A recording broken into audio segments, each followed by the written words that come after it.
Which memoir done for Paradio. One more efficacy boy Takwa, Aya Sompa 101.1. Takwa de February Sompa 103.3 Tachiman, Aya 106.1. Sunyane Aya 98.9. And Kranzaba to me take a boy be live at 190.7 Doma 101.3. And Nafe Manka Simusuya Domina Sankatomakra, Aya Kingdom 106.1.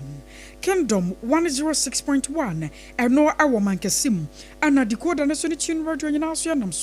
we are Sompa FM. I'm already Fisalasta compliment another room and Rayatana Sen and your uncle electoral land ganal method at Ayachi time herba mescha and the capsules one who saw a cremu papa medium for about centers young country say what the time out to Yadian so 21st clinic near the sciatica aspect when in Macau Drabepam Yabaka one when you know one Sampadia Cheraw. Na som for benu ya atana se bekan kan sem yi minute no makoma ko aduonu asodiama wo no eyeme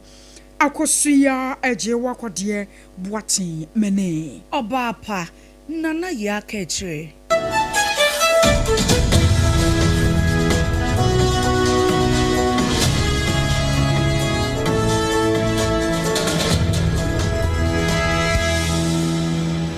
Mama Jebreka Sebono and Chemo Ankasa Enie. Eyo man bia ni swade hu so behwe na somdwe mapa aye adwuma e woni memo na oba aman ahodo mu ate se Ghana ha sei na no mata nkonya ya wo mo wo oman emu enso hwe se wo mbe kasade afa somdwe ho se beye na pepepe yo ebetimi akoso na eno enam so ama asase wura asase ametriso yi ni wura gamanche Kentucky taiko suru ye otoso emienu wababonte e de kokobo akodi amaganafo ese ganfo eye nipo enu nti no obese se lidie bia se fata no wo mo hwesa bribia no wo mo de bema ganfo na wo kasa asem wei e wo bra na 2025 mo wo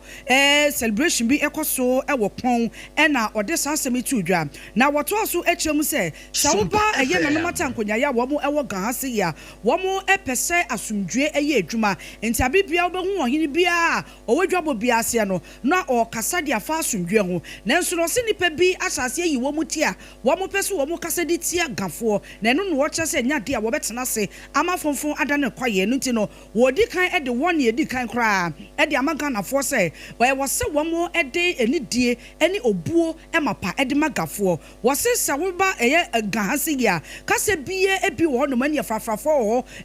dagomba fo ho gonja fo kyese kase biya wo na wo so wo hwanso a ye nyina ye nipa ba ko sense wo twa gani a moja na beba wo ko twa frafrani nso a moja no wa na beba nti no ade na wose yeyimu ne yesase e de kasa wei eyese wose sade no eyade ebokuro enti obesase gafo se ne gafo eye nipa no sanso na santefo nso eye nipa na wode ne nsemi ba wie na wode tudwa se obesre na no mata nkonya ya wo mu ewo gaha se wo mu hwese wo mu ebe kasa bribia na wo mu ede afa asundwe ho na fei wo me hwese mpuntuo ebetimi aba obi asase a wode ama no se wonhweso no Anyina ahwe kwan se nyame ya tomo a abinada ye de enu September abosonda to so mienu afempem ye no ne de no nom se ko ba no se nsu anto emframa afa na wia enso amwa Chasa electoral commissioner Aaron Shama Panyina Begu Aquamu. Now one my be at Yabua Awakotia, Sunny Beya. By election, I would draw ya and Nam Quamuno. One bet me a ton watching bium. Yaka say, Amanyoquaka see me no. Yabakan say one more henepa. I want my kind of more NPP Amanyokoni and DC. One more Nedimunt in Timania Raimuni Pabakua. Wabakwa Jinamo Rashabaja Afra Awakotia. About 1 persuaso. Now National Peace Council, woman I can say. One more the crater appeared and I'm so one more srapa sir and they akato ne bro na chese abatwo no adruso anam sonti one ba srapa sa manyokwa kase mienu ye wo maka na mu a NPP ni NDC wo mo dimu ntintiman no wo mo ne wo mo oputupuru hye mu die ye nyame ya tomo atwata mekira wo china September bosume ne de dika afempim mienu ene aduonu num awia no mienu pepe 2 pm na chese sa hye mu die no ekoso wo mo kiro se ne nyina no wo mo kwa kwatena se asua adwene na wo mo dwendwene ho de afa kwatia ba election no na enye se bia wo mo na kwakwodi electoral commission asem anasa police fo asem dia ma wo mo na momo no wo mo din no wo mo honam se na ye fra wo National Peace Council no de kire se wo mo gina wo de masundie na nsunti nyame ya no kire hye mu de ya wo mbahia no Wama rasa wamani amanyoku afenu imienu nyina abatena se wamu nyina adwene bekɔ benkrom na amanyoku na gye atumwo se anokwa wombɛhwa masumdwe mapa ayadwuma na no ade kɔ so wablekuma no ebiansan so ma mesibie mu yekura na akrata ye ba executive secretary Adama National Peace Council Dr. George Amo ananensa ɛhyase a wɔsrɛ se nyame yadmo ɔkyena NPP ni adisifo mu obi anyine ho mfrim wɔn mo rasa ne yɛbɛyɛ a wɔmbɛtumi asi asɛm nyina pipo na atumi aboa ma asumdwe a Ghana yɛpɛsɛ nya ɛwɔ akotia no yɛnsa ebetumi aka MPP amanyɔkuo no ebie ekwan to wɔsɛ wa wɔpɛsɛ wotu franka ɛde ma amanyɔkuo no bia no wo ho kwan sɛ wode forms ɛde bɛkɔ akɔpie mu ɛwɔ wɔn headquarters ɛwɔ Accra ha se na wɔtwetwe mu no ɛna ɛbɛ ewieye meka sɛ nipa enum ɛna wɔn atumi asamete wɔn forms wɔn pɛsɛ sɛ adehyɛ yɛ wɔ MPP amanyɔkuo no nya wɔn mu gidi a na kyɛ sɛ wɔn ato aba no ɛde ama wɔn nyame yɛ adom a 2026 January 31st prime minister wɔn mu ɛbɛto no na ɛno ɛnam so ama executive director Edema Media Foundation for West Africa Yewra Suleiman Abraima wadi atudwa sɛ nipa numu a wɔn etime de wɔn form se akɔ wakasa de afɔ Dr. Yao wɔsɛ twum ɛsɛ sɛ ɛba no Ghana yɛsɛ yɛde bɛkan no paa ɛwɔ bra na MPP amanyɔkuo no te abanwa so no ɛyɛ enwumesua ho nsɛm ɔsɛ ɔyɛ deputy minister ɔsan so bɛyɛ minister nto ɔkyerɛ sɛ deɛ Ghana fo de bɛkan no ɛno no nemom no wɔsisi Ghana fo wɔ baabi kura mpo no a Ghana fo nso anya odo papa amfa amano yenkuti ensemu a odekan. But I think Edichum was celebrated as deputy minister and was disappointing when he became minister. And that's evident in a number of ways in terms of how the free SHS policy was being run. I think there was a whole euphoria. So people did not get the opportunity to look into the details of what was happening in the system. And if you got the opportunity to know what was happening in the system, you realize that things were not going so well. So in terms of name recognition, it's not as much as others. As I said, popular as deputy minister, but disappointing as substantive minister. Then of course, right now, as you may know, Dr. Edichum is under investigations for a number of issues over his leadership at the Ministry of Education. National Security, I think, is investigating a Wi-Fi contract, the mass set issues, the one student, one FM. Nipo kasa Yewra Suleiman Abraima wano executive director Edema Media Foundation for West Africa na owie ye no wa mananso a wose se nipa numi wone de nipa a osusuo pa se obetumi etu franka no e de ama MPP amanyɔkuo no eyo mampanyi dada Dr. Alhaji Mahmoud Bawumia sanse wose e ba no amanyasemu a onim de pa na afei wa yo mampani abedi echire da enti se ban pa se de obetumi edi amanyɔkuo nanimo na ode wo mo akɔbɔ sha asase so de Dr. Alhaji Mahmoud Bawumia. I think that if you ask me, I would say Dr. Bawumia is going to win because look, party executives, appointees, 80% of parliamentarians, former DCEs, former candidates, and so on, have all indicated openly that they are for Bawumia. So if one is to base on those things, you would say Bawumia certainly is going to win, but Ken can also bring up a surprise. And Brian with his money, 2 weeks ago I hear he camped all former parliamentary candidates at his hotel in the Kwewu area, and that's where he keeps the delegates, engages with them, and all of that. And money can do. Adeshma Manipo Kasa ye executive director at the Media Foundation for West Africa, Yewra Suleiman Abraima.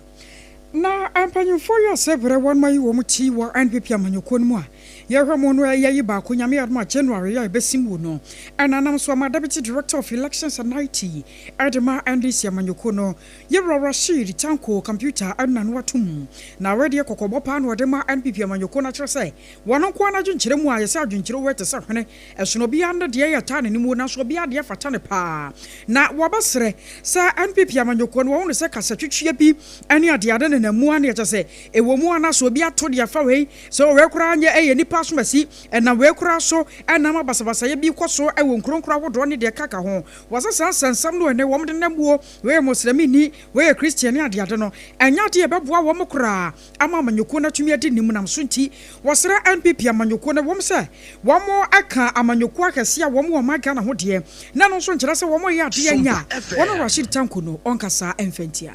It's about ethnicity. It's not good for us in this country. Let's look at the candidates, what they are bringing on the table, not where they are coming from. No, It's not good. They've started, some of them have started attacking the established candidate, where he's coming from. He couldn't bring the votes because the people rejected. Is it the first time an established candidate like that in Ghana, from his background, was not voted? I can give an example, several. We brought Professor Mills from Central Region, a very big political landscape in 2000 election. He lost. In 2004, his people did not vote for him. His background, they didn't vote. 2004 election. I was then the director of election in Northern Side. We didn't stop it. We repeated him in 2008. They voted massively for him. So let's stop this ethnicity thing and look at the strength of the person. Before, otherwise, the thing we are doing now, are we trying to say anybody coming up from the north cannot be a president in? I was trying to return Kai. I hear director, deputy director of elections and IT, Adema NDC Amanyokuno Yura, Rashid Tanko computer. Yatwaka Siabono eso na operations commander Edema Osajefo clean up task force nana ansu jiabo ahine nana adonte hene wababonte de kokobo akodi ama a driver fo a womo omei emutitru ene wana wotwu kai akase ne ene wonam kromu a ubawu kasa akase eso niama sene womu twu omo ka no enye kora ebi mi kwaso womo break na ya enka wa hweyi a ode akwa kokun ato baabi ene wo ye ka keto anso de a ya kan wa akwa hye baabi traffic chia na chese akwa akoya asam foforo na no nam so amanana ede kokobo akodi ama sa drivers yi ese kwanya ya wo mu faso etwi car ewo kromu no wo se eni enyan pa to obesese eya wo mu hwe kwanya wo befaso a wo mu betwi wo mu eka na wo to so ekyem se ne kwabrani onko enkoje ntete pa ewo driving mu eno an se obi a wo washing boy washing bay boy o hurka ni ade a obehunu wase izi ade me drive o me twi ka obehunu ahuri atraka akese nu wo twi asan se onninimdie ewo ka atwemo ntino na wo de akwa akotwi obi a sei eno de tudwa mane ye wo kuro ha na ye twika o station wa sa tam ne kotare ni ho wo kokora se kura na wo furugo no kurom ka ba ne ye de niam agu akwanim pepepe sebi na nye sei ne ye no moma ye hwe ne dom han kuro we de ho akuro na si atra koye mo hwe de ho anipa si wo kurom ha mo hwe nkula be wo kurom ha ne ya ye dodo wo mani ha do mama na ye kese ne sebi driver na awu wo be ya mamra rana ba to ho kuro num in fact sa asem na esi na no de driver fo no moto no fo no asa kese anwiafo no mo munye biem nipa ne de sebi wa awu ye nyina ye di ya wo ye be ye na ye ne nyame fa sa ma ne de mo be ye ni biti faso ni ko twifa ni paso no okunba ne ho kaya sem sese no kronya me ni antwa ye bani ze driver ni film ne be ya mamere kura na ono kura no se bi o ye ya ye ne tukurum ba bi ono kura so ne ye nhyeda nyam mo se bi ho be kwa koka ban ne drivers na mo wi ase dodo na no omo de ka na nam krom a on pese omo ya te se omo nim ka na ka chene bia enya no kure ye si su na ne pese ye kaka no ne ye maame ne ye papa no omo de ye ko maka ura etu ye ti hunsa e de ye hyete se omo de ya ko hye adwuma ne mo hwehwe ka ka obo iso Adishma mani pokasa ye operations commander Edema Osajefo clean up tax force nana ansu jiabo na wo wie no nana mananso wa nana eto aso echem se a driver for no wo mo kwa eya wo hwe se crossing bi adeda dakwemu ye be free ebi zebra crossing ni ade chese science a ewo kwantempon so no e wo se drivers for no so wo mo re no mo de ye adwuma wo hwe anwia cars no speed abede fa krom a mo duru hospital junction ho no ma mimi hu se anwia car bi kura bo break yo line na o ma trotro no ho no e ye sign bi kire se uduru ho no ma se slow down se wonya hu se nipa no nya wura line no mpe se wotie bia no se bio eye pragia o eye private car eye passenger car se wotie bia no se wugina manipa no crosso ono nti na ewo ho ba ya hu se still ano ye nuano binum nya nte ase se dodo na so ate ase eye o mo boa paye sa ne hu no because the moment a wo ba wa hu se cars bibira agina no wonnim po se wotie hu se the moment a cars na agina de se wo so wugina bi ehwe the reason why ntia cars na agina ba wo wagina na wo makwane se bia nkura no ben crosso no no ayi afanche no obekunkula no na kronya me anim se ya hwe niam bi a eduba bi a ye de nananom ya hu sebi wo ya adwuma ye ni o wo ye sebi free hi o so far as wa betena kuro ha de sebi abane adwuma na wo ye kura na omodo wo beja nananom e wo kuro ha sebi ye nya politicians e wo timamfo no wo kuro ha omo ha wo bi o ye na ese ye kan ye na ese ye tu ho na mo Adishma ma ni pokasa ye nana ansu jiabo ahine nana adonte hene wono operations commander Edema Osajefo clean up tax force nini ni ekotie Otiano Meno Siakasiabo free SOMPA 106.5 ACCRA. Last time complimented the Yas toothpaste and brush as well as Sene. Every so you come for the Amobibia. And Kodana and Penny Force and say a bow. And my Senator Yopo, Sunny, as senior Hoyan, Serasabio, and Franco Bejamono. Sana was a woodin in ye. Nakobana Sawa Sero Bejamo, one cast confidence level no. To me, I was sort the amount. A Yas toothpaste and brush. Yas toothpaste and brush. And no, and we here. Walk out Jama so babia a busu secha. ACCRA Kumase ne miaya wo do mo frɛ 0501 619588 0501 619588 ana 0501 390338 na wona mpanyifo ni nkomo electoral Ghana method nie home appliances fie no TV na wo pe air conditioners and fridge washing machine kettle rice cooker microwave ne blenders nyina no electoral Ghana method o wosan ho ababia bekwa akoto no ahwa wo mpe ebekwa akɔwe akire na nsa na asai wo beba na ebehye fie na de wo hawo kase na ebrewo na we ne brand awodo nyina won mo obi awon mo nchen na wose Bono East ya no aye tachima no ebusu se cha ya nyasam keto ma se kura de dom dia bebo mu se electoral and the customers ma ko 15 ya mo beba no mo banya 15% discount e de afrim achade ye ebo aso kura de gyae enye yenka tachiman Kumase kwantempo no so Kumase kura no so mo kase na tech ACCRA Adanta Barrier Dansoman Runabout and a Sunyane Mankasim Cape Coast Takra de Tamale 0245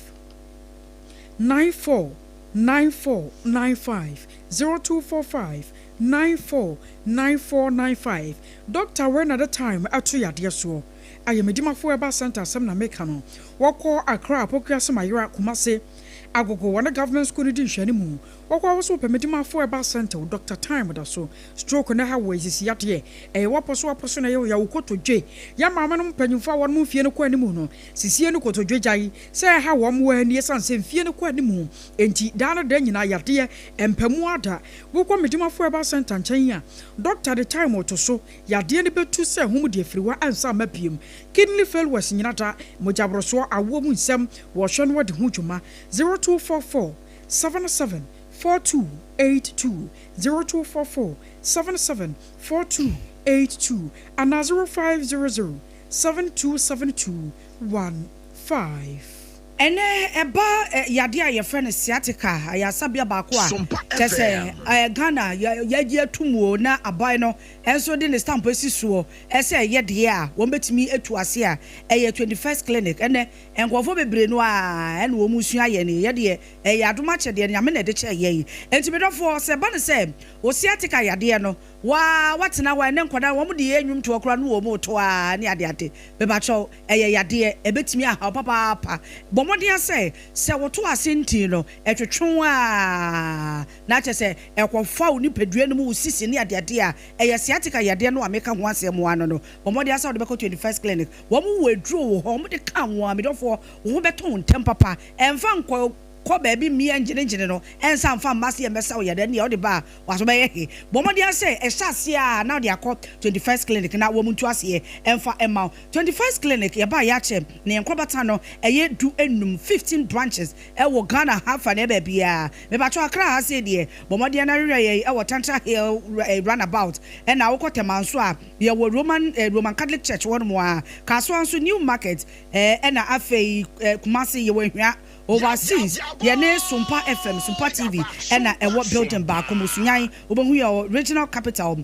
regional hospital first gate one mo a techima enso enka ne GM Bank building one mo anso obehu ye nkranza anso yewo yene children's park ena eben ukota kwa yene Roman stores enso ewo edi hwani mo am takra de enso efie kuma eho so obehu ye taxi station one mo a obehu ye brekum ye wo ho go so oboase mesi akadunko afo ye ba odunko enche 21st clinic ye baba wate ase enti se yade sciatica de emfa nko ba bia yade tumo enti de yan se obefrem panyufo e wo 0540311311 0540311311 ananu ada number yi se de we me no esan se 21st for bok edumenti no na ene eba na ti di yade malaria wohu eduro ba ko a yade tumo na eje ne homena eye time herbal mixture therefore eti de no se aka wato wa enti no wo so tia na etie kope time me maso ahwe enti wo so sohwe se wo ntimi entwo a se de wo ntimi enidie no a wonu mu ato no eye time herbal mixture wonam ya wo de nyina wonya no mu a ebetu ase baka cho se bia wonyanya atidi yade no kra na chese wo se ase entete ho wo yenya entuntum bia ka wo ne ade a Bomodi na kope time fatu wono mo na nonom na entu ase emfa emma your time HH mixture and then the capsules no mienu no bomodi na kabom no ba anyimfie ho ne ma nkoyie wusiesie ho a ebeboa wa nkasa se ebefro oba pa na chese wusiesie wa yimfie wo dress pia bonte no na anyimfie wo so wusiesie eno ne ebetumi afro se oyo oba pa te se ne emetiwe se menom time HH mixture and then the capsules enti ne from oba pa no na eno na nchen ye ma no mu e mema nso timi enom komwa no a boost immune system no komwa ni mani timi gina brane pa eno da nchen so a be ma wo dun so tigia wo be ma dun so baako na je se wo brand sana just so na ban so a time HH mixture and the capsules kadimi no bom nanom na ebetimi aboa ekwan sonko so wontimi mo adwuma wo mpembe ma wo ye ya na je se wo na wo da ho yesumu ato baabi eni nchi na de che oba ne buafu a san se eno ade ko so no wanya de bomodi time HH mixture and the capsules no Ghana pharmacy shop herbal shop bia oburuemu a eya abodi no se ope time herbal mixture and as a time HH mixture and then the capsules na frɛ na otafrija owusu agyemai e 0244 417 669 0244 417 669 na wo de wo mo entwetwe enkommo afei ko obi man so na Israel and the Palestinians warmo tokwa na bisu agusu agina mu pa akwakwa se bola soja na womu ana mane muso womu ana tiako na afa kura de Israel for de abebo mu yese wonma kwa tutuo de fagaza mpepere so ho babia enkoda ne abatan ebi wona wonmo pa aduane adie na womu matumi anya hode amane akoda baako wachi nananom awo ansieto na wonmo kiremu sa enye wenko akura beso don hwere no aduanu enan nie enipa makoma miensa ya womu afirimu anam Israel and the Palestinians nentokwa no so na nyasam ketoma wonu nyina nkoda anafei emu abatan enso aka ho na emu num so pra wonu pra no emu adinye na wo hwe ba bi kurampo na Israel for wo mo target ye na wonu tutuo no koye no a ewo kura de ye beka ne senke ye beyaye a wo no wo mo pa aduane adie wo mo wa kire wo mo na ye de wo makwakoguo ye Gaza pepere so wonu senke ja ewo no bi dumfo bi dum wo mo kakra banche kakra menken kakra no mo tubi dia nkoda no a wo mo honom no wo nyini no entumi nkonkan no ehonum na Israel de hye na srafo no ekotutuo no efa ye anam so ama asem ye kwakoya re hosampa ede ama wonom na kan hunis where civil defense and what they atu joya watch say ne asie na no ya yedan ede ama Palestinians no se wo metumi agina no pa say Israel de ye ni wo no frigete Bible mu and ye te wo mo nkan so mo yekofo na so se ne wo ma sha ase ama afa kura de wo mo na anwene wo kura sa abatan ne nkoda wo mu a wo mo kunkum fra no eno ne ade a akwakwaye wo mo edatwene abuswa so ne yegina ansam ne nyina ya yede bra mo na no no yede esie sa fra no wo fide no de ato ha ansam wo de ba yede di makotin no bi eyese Gaman shede kokoba akodi amaga na force wasi fani die ene obuo ede ma gafo a womo wo omaimu sanso ana National Peace Council dia boso nyame yadmo china womne NDC ne MPP amanyoko ebehia Yera Suleiman Abraham so akasa dia fa nipa obetu franka ede ama MPP amanyoko no na bika wena mo ne aboabo na nyina no a anomre asonfo banu abotna se ye kenkan adema wo AKOSUA AGYEIWAA KODIE boaten ne medin mene obaapa nana ya keche ye kwe healing point dwumedie eto aso